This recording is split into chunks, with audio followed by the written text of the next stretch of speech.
Hello and welcome to the 4th Leon County Humane Society Rescue Podcast.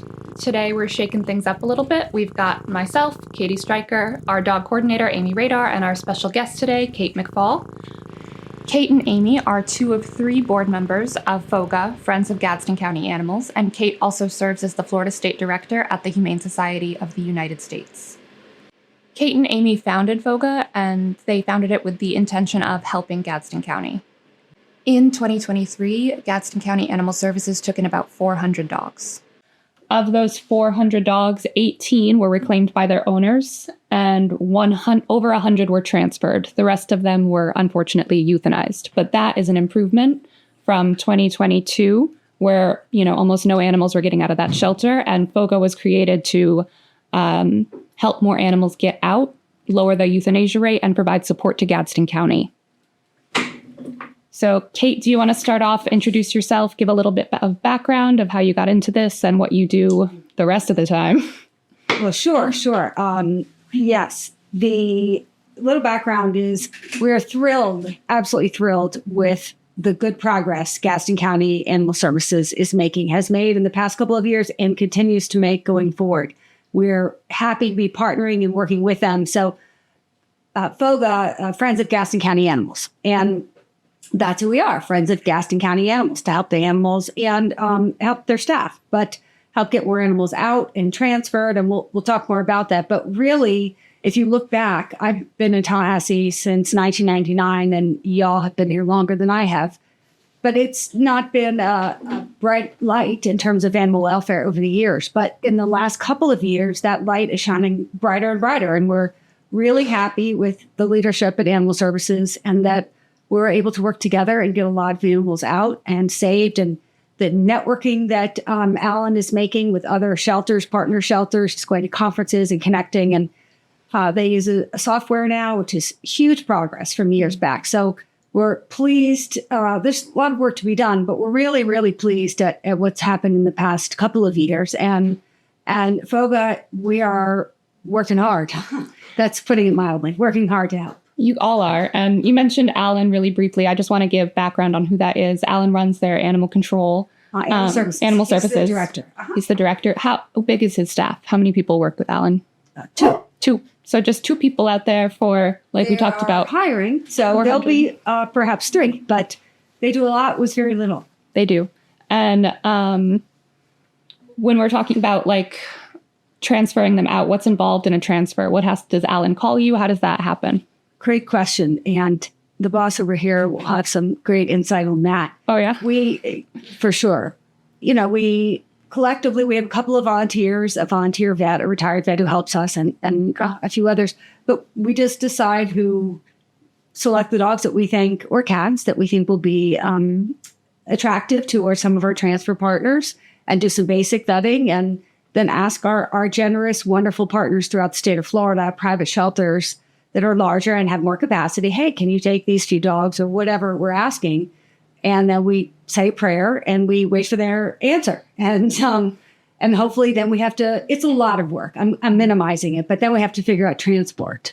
So we have to get them to animal aid here, and the animal control officers, which it's mostly RJ now, who's just great. And they bring them, and so Animal Aid, we appreciate their good work, but it's a lot. There's a lot of steps, and Alvin initiates it, or we initiate it, or they're just always full. And so anytime we have time to go, we find great animals. And it's just making the time and carving out the time from our other duties and getting there and getting to know the dogs. And Amy does some great assessments, seeing how they are with others, thank goodness. And then we do our best to get to know them in that environment, and then off we go. And I can remember years and years ago, Amy, you just going out to Gadsden just to, whenever you could, if you had space in the program, and you would pull as many dogs as you could. At what point did that shift from you just going out there to try to pull as many dogs as you could to you going, we need to set something up that's bigger than this and start working as a state, honestly, to get dogs out of this shelter? Do you want to talk a little bit more about I think Kate and I have gone out there from time to time through probably the last 20 years. Yes. And have always tried to help them. And for different reasons, they were just not at that point. And where we thought that our efforts were going to the wayside. And so now, and you're right, I have gone out there several times for years and pulled, what we could. But when Alan came in, he was open to really changing the face of what that animal control facility looks like, how it's operated. And he was very welcoming. He was ready to work hand in hand with us. And it got to the point where Kate and I looked at it where it was not, in the past, it was just you pull what you could and you knew what was going to happen to the rest of them. But Alan, like I said, has opened the door to come tell us, welcome us in. I'd be like, I need help me. And so when I got to the point where we could help all these dogs, but I knew that we, LCHS, could not absorb all of the great dogs that we were getting out of there, then Kate and I realized, okay, we got to have some help. We got to bring in some partners. We got to start asking people to take some of these great dogs.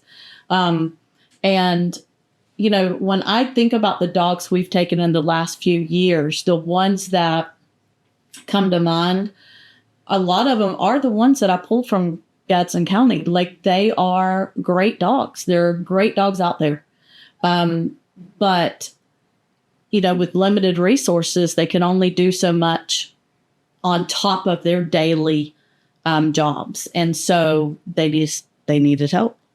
When we're talking about like their daily jobs, I think they're not going to have the same insight that we have. And I think that we just sort of accept it as this is how it is. But could you sort of describe what the facilities are like, what it's like running that facility, what limitations that they have and are up against? Well, a lot of people, so for instance, in Tallahassee, we have a shelter who has a very large staff. We also have city animal control and we have county animal control, and they both have staffs that cover their area. Number one, Gadsden County is a very large county. It's huge. And there's 3, Alan, the supervisor, and then 2 animal control officers that have to cover that entire county. So they have to do all of the loose dog reports, all of the bite cases, all of, the neighbors arguing, all of that. If it concerns an animal, they have to do it. On top of that, they have to maintain their facility and all of the dogs that are in there, which most times are full. They have about 36 kennels, indoor kennels, and I can tell you every time I go in there, it is very rare that we walk in there and it's just not full. So think about having to get those dogs out, clean where they are, feed them, water them, and then do the on the road type of stuff and the bookkeeping and everything else. It's a lot for 3 people. And now, since Alan has been there, they are open to the public. It's not maybe, downtown where everybody stops in. It's down, unfortunately, by the landfill. But people can come and look for their lost pet. And so having someone there on site is great. And so not only are they doing all the things Amy just said, but responding to the public, which is great because we know people care about animals. We know the public wants an animal services, wants to talk to someone. Have you seen this dog or whatever the situation may be? And so he's also managing the public, which is a lot. It's an insane amount of work for It's an insane amount of work. And as Amy said, the county is massive and their intake is growing just like the human population is growing. When the human population grows, the animal population grows, unfortunately. And spay neuter is not as big a priority in Gadsden County. We hope that changes in the near future. It's really just behind. And so some are starting to get on the bandwagon with spay neuter, but we are just trying to help them catch up for the animals and for the people. And it's working, and we hope it continues to go in the right direction. And I love what Amy said. Some of the best dogs come from there. And so true. It's absolutely true. And I mean, some of the most memorable, but I think the days are gone to where it is the popular belief that it is the animals in that community is the shelter's responsibility, or it's the animal control's responsibility. We are now dawning an age where we're starting to understand that it's a community problem. It's also the community's responsibility. It's just that we have to figure out a way for that particular community to get their community back involved so that they can start helping them. What do you think would be some steps that their county could take? Because like you said, we've got our city shelter, we've got city and county animal control, and then we're lucky to have 2 spay and neuter clinics in Tallahassee. Tallahassee still has a long way to go, but imagine not having those things where Tallahassee would be. What are some concrete steps you'd love to see Gadsden County take in the next few years? Well, one of the challenges is funding, of course. Resources are certainly more limited there, and we respect that and know that their decision makers have tough decisions to make in allocating resources. We know all that. The thing about animal services in almost any county is what would make a huge difference for animal services is like a drop in the bucket for other departments in general, municipality-wise, just in general. I'd love to see other departments work with 3 employees. No, right. I mean, and you know this, in several panhandle counties, there is no animal. Right. But that's a particularly tough one because they do have the facility with all these kennels full and animals who need attention and care. And that's where it gets really difficult. But what I'd like to see more support, community support, more staff, and a more formalized program. I'd love to see the shelter moved from the landfill someday to a more, it's very depressing, pedestrian, accessible, upbeat. It is a little hard to find. Downtown Quincy is a cute old town. There's so many. Havana's cute. I mean, there's lots going on in Gadsden County. It's a growing county, and it's a beautiful county. Yeah. So that's what we'd like to see. But in the meantime, we'd like to see them make, extended runs with guillotine doors so the dogs have access to be outside, which would also help them with cleaning and all that. More staff, more support, big spay neuter campaign countywide. I mean, there's a whole host of it. Yeah. Yeah. It's our wish list. Yeah. Wish list, an ever-growing wish list. Yes. Sure. Is it just F.O.G.A supporting, or what other organizations are working and what are... I'm glad that you asked that question. There's a local vet. Dr. Bowman is great, and she helps as she can. And there's a few other rescues, and that's part of the message that we're hoping to get out there is that Alan, as we've said, is accessible, willing to work with a good, reputable rescue that wants to help. And, even if somebody could pull 1 dog or 1 cat or 2, that's huge. Because their numbers aren't enormous, some of the larger shelters, they can only take 1. Well, that would be great. So he's open to working with other good, reputable rescues that want to help. And we encourage them to reach out to Alan at Animal Control, Animal Services, and see, how they may be able to help. But there's a handful, but not too many. But we do want to shout out to all of our private shelter partners around the state who are helping by leaps and bounds because they're taking animals that we ask them and say a prayer, and they say yes. So we're really grateful for many of them from the Panhandle all the way down to Southwest Florida, and Southeast Florida. We're really grateful. But in Gadsden County, I mean, there's a few, 2 or 3. Yeah, there's 2 or 3. I think some of our listeners. It's funny because I don't quite know where our podcast reach is right now. Is it other rescues? Is it just, normal people in our community that love animals? What are we looking at? So I want to make sure that we answer when we're transporting, why are we looking at Central and South Florida for sending animals to? Why are they asking for animals? What is the difference between the Panhandle and those other areas? I know it might sound like a silly question to you and me, but I think that there's a knowledge gap there of what it looks like there with animal welfare versus here.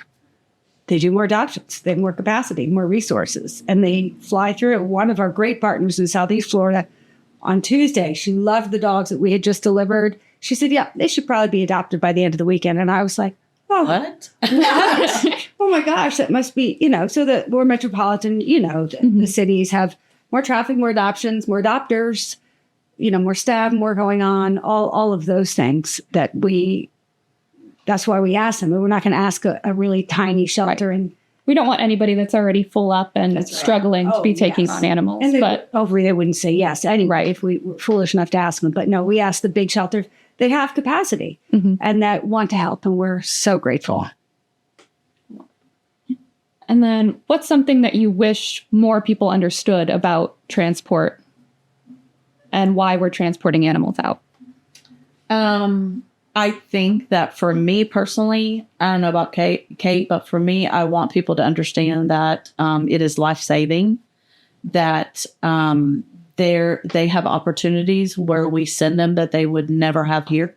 It is time-consuming, but it's rewarding because they don't have another option. That's, I think, what I'd like for everybody to understand is, I would love to be able to absorb them all and, not transport them and just bring them here, but that's not realistic. We can't do that. So we're giving them the best chance that we know how to do. And Amy's right, it's life-saving. And while we're applauding and supporting Gadsden County Animal Services all day long in my sleep, we also know that they don't have another option, and they will be euthanized if we can't collectively, the way we get them out and get them placed. And no one wants to do that, for heaven's sakes. And so it is life-saving. It's truly life-saving. And I said to one of our partners, I said, well, these guys have no other option. So if you're feeling good about helping us, I hope you feel really, really good, because you literally are taking these guys. And we try. Sometimes we don't get them all placed. I mean, most, even if we have a select group, we can't get them all placed. We try really hard. And the folks at Animal Services try really hard also, but they fill up. Mm-hmm. And then it's a space issue. And we're, struggling with that. But I think people don't know as much about transport, but it is truly life-saving. It's so doable. I mean, most people drive and can help.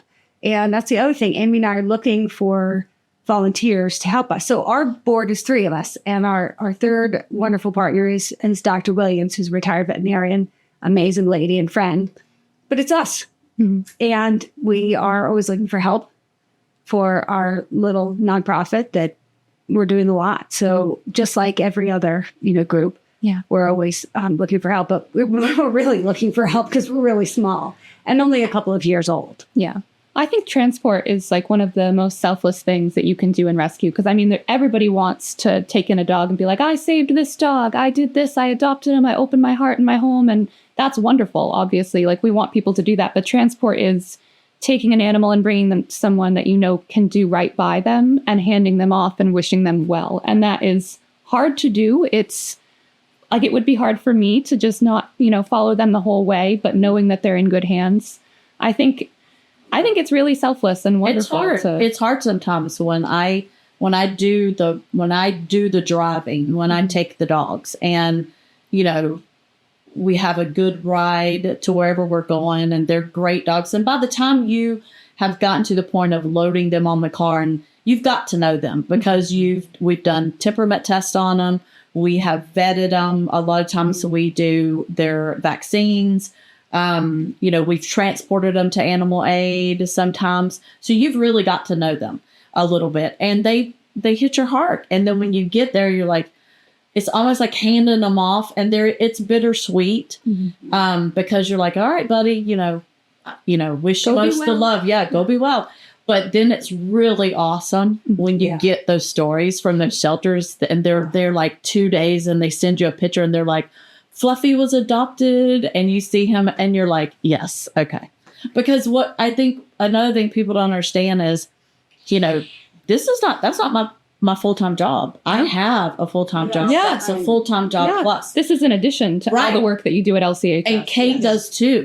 Kate has a full-time job. We do this kind of on the side, if you want to say it that way, just for lack of a better word. Our side gig. Yeah, our side gig. Like we need a little hustle. Yeah. Like we needed one. Yeah. So there are times that we have to literally carve out time in our schedules to do this. And a lot of times when we can't find somebody to drop the dogs, we end up doing it ourselves. And so that's even more time. But it is very rewarding when you know what would have happened and then what did happen. And so it keeps you energized when you need it the most, really. And I wanted to mention, so I work for the Humane Society of the United States, and I work all over Florida on a variety of animals, all kinds of animal issues. And what's really fun, I just wanted to do another shout out for Alan, is that when we have conferences or workshops, it's been very open to going. And that's been, I think, really, really important. I mean, prior to him being there, can you imagine?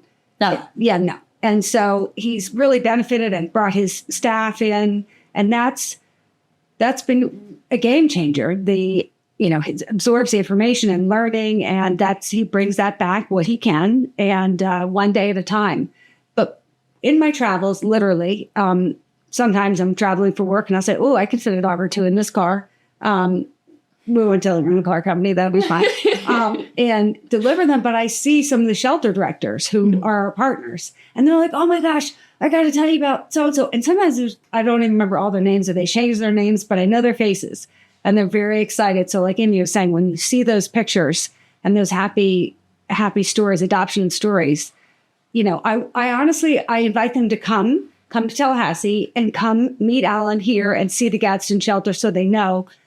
They haven't lined up for that yet, but we're working on it, because I think it would be meaningful for them to see where they come from. Yeah, exactly. It would. And it really is meaningful to see it and to see the space. You've been there. You've seen it. I have. And I'll be on this podcast. If you go to the information, there's a Google Drive link, and it will have some photos in there, so that you'll be able to see the facilities and where they're at, what they're working with, and how they do so much with so little. That's right. They do so much with so little. And we appreciate them. And we're really proud to partner with them. I mean, ask anybody in animal welfare, like Gadsden County, it's not been a real, fabulous, positive. Yeah, until lately.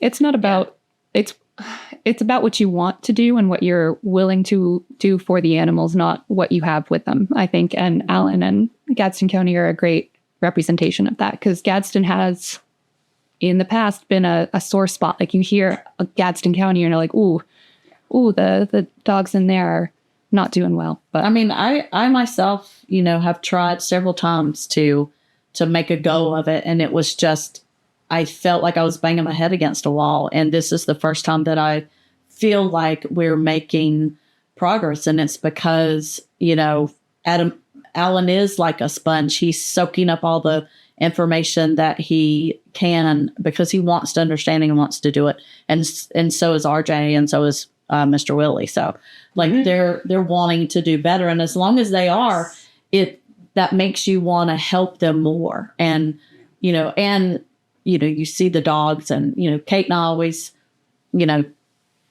have our favorites in each batch, or ones that I'll say to Kate, oh, this one's going to go really fast. This one will get adopted immediately. And Kate always has her favorites. And oddly enough, they're not always the same favorites. It's really strange. And then it's like a little game, and then we figure out whose favorite got adopted. My favorite. Yeah.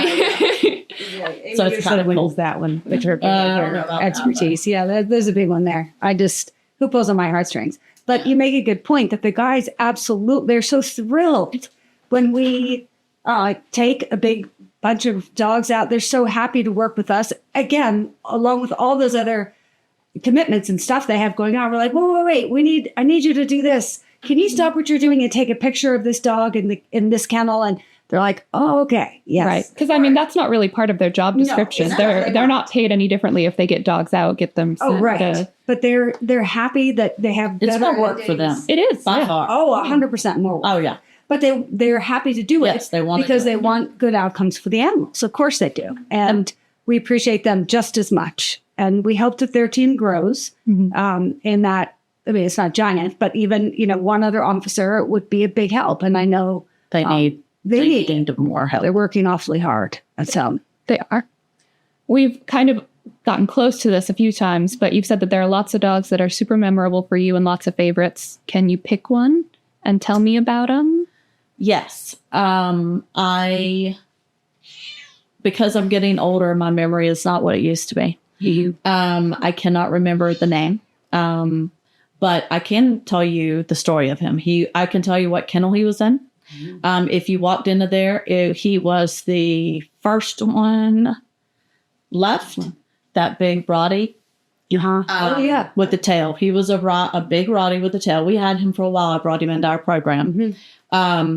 Phenomenal dog. When I remember the first time I seen him, I was like, whoa, like, that's a scary looking dog. The biggest baby ever, like the biggest baby. He was like a mush pot. Like, he was just a marshmallow. He was good with every dog. He was good with cats, house trained, crate trained, like damn near perfect. And I just loved him. Like, he was one of the ones that I thought, do I want to adopt this dog out, or do I want to make him? Do I want to adopt? Yeah, adopt him. But he got a fabulous home. So yeah, he's one. Gosh, I don't know. Who's your most memorable? Well, I mean, I have to say Annie, since she just got adopted. Yes. Annie was one that she's a great dog. Absolutely great. Amy used her as a helper dog to help test some of the other dogs to see how they are with other canines. And some good friends just adopted her. So I had her for like 6 weeks, and that was fun. So she's the most memorable. But I think Pearl, when that day she was in the way back and it's dark and there's back kennels, and I wasn't sure, and Amy has taught me, because where I volunteer at Animal Services in Tallahassee, they're already assessed. So if they're an adoption, you obviously use your brain and all of those appropriate skills, but they're fine, But that's not always the case there. And so Amy's like, well, I'll just march in there. And I'm like, all right. So I didn't. And she was lying down in the back. And I was like, I'm not sure about this dog. So I said, Alan, you go in there and because you go in there. And I said, Amy would be so proud of me. I didn't just march in there like I normally do. And this dog just came out and she had to potty. She was holding it. I've never seen a dog be so long. And this absolutely sweetest, that older black shepherd. Yes. And she has the best home. I got a picture yesterday. Really? From our friend Amy, other Amy. And so because she started off and she had this horrible thing around her neck. I think at one point it was supposed to be a collar, but it wasn't. And I said, Alan, get that off. And so he did, of course, he cut it off. And he was like, so funny. But she just bloomed when she came out of that kennel and was just an angel. And so I think that dog, her name is Pearl now. And Pearl and Annie, I think, are probably my favorites. Pearl's was one of mine. I mean, she was just that dog that you meet she was just so grateful. She was one of those dogs that she was very grateful for the attention, and you could tell that somebody, I don't know, she was just amazing, and her temperament was perfect, and I really liked her a lot. I'm glad she got adopted. Quickly. Yeah, I knew she would. Yeah, you did. See, I wouldn't have known that. Gray around her muzzle, a big girl, black shepherdy mix, the best personality. And yep, she flew out of there with a really good adoption. Yeah. And then I think the one that we took in that I loved was Milton, the big white shepherd. That's what I thought you were going to say. That's what I thought you were going to say. I loved him. Like, I know he was huge. Like, he was ginormous, and he was intimidating, but he had the quirkiest personality, but just the sweetest dog. I mean, Sailor has attitude today. Yes, she does. She's holding grudges today. She's going to choose violence today. Yes, she is. She's mad we're talking about dogs and not cats. Right. Yeah. There are cats at the Gadsden shelter as well. That's true. And they, here's one other example. I mean, there's too many to name, but we suggested that they, do things a little differently. I think it was Darcy, our friend Darcy, who made some great suggestions. Alan grabbed them, took them, and they'll put puppies in the cat room sometimes to keep them out of the big kennels, which is great. And they do have cats. So we try our best to get the cats out too. There's just fewer of them, but they do have cats, and we love them all. So Sailor can stop being mad at us. Mm-hmm. Good luck with that. So I'm sure a lot of people listening to this are going to want to help. What are some ways that they can provide help to F.O.G.A and to Gadsden County? Well, for F.O.G.A, if you want to help us with transports, we do have a Facebook, F.O.G.A Friends of Gadsden County. You can go on there and message us. We will never, ever, ever say no to monetary donations, because we always need that. That goes towards vetting them, getting them to make them more appealing for these wonderful partners to take. We want to make it as easy as possible on them. We're asking them to take these dogs. And so we try to make them as appealing as we can. So they have to do less and we do more. It's nice to take a dog that's already had everything done and doesn't have a laundry list of... Yeah, and you go pop it right on your adoption floor. So we'll never say no to money. But if they can drive dogs to shelters, if they can do transports, then leave us a message. We will definitely get back to you. Kate, you'll have a PayPal. We always need donations. And really that's just for the vetting, like you said, and gas money. But we don't have a lot of other. And if there are smaller rescues that are interested in helping and pulling some animals, they should connect with us or with Ellen directly. And again, 1 or 2 animals makes a difference. It doesn't have to be 10. Right. Just a small number would be so meaningful for that one dog. And again, the majority are dogs, so I gravitate to saying the dogs. But it's just to get them outside. Is really meaningful. But what people can do is that. And here's one other thing is, the tide has turned. It's a new day. The light is on. Things are doing so much better in Gadsden County. But if people live in Gadsden County or have friends in Gadsden County or work there, a positive message to leadership there, to people who live there, to anybody, is that things are really doing so much better. And we're so proud of the work that's being done with the Gadsden County Animal Services team. And we want to continue improving and supporting them to improve going forward. But that message is contagious. So to help spread the word that good things are happening, but also if they live there to, relay that to decision makers, leadership, and pretty much everybody in the county. It's important to let your community leaders know what's important to you, to know what matters, because they are going to, move in the direction of what the people want. So if you want better animal services and better animal welfare, you have to advocate for it. Our city and county leaders are making decisions on animal issues all day long, every day on the state level. Don't get me started on that.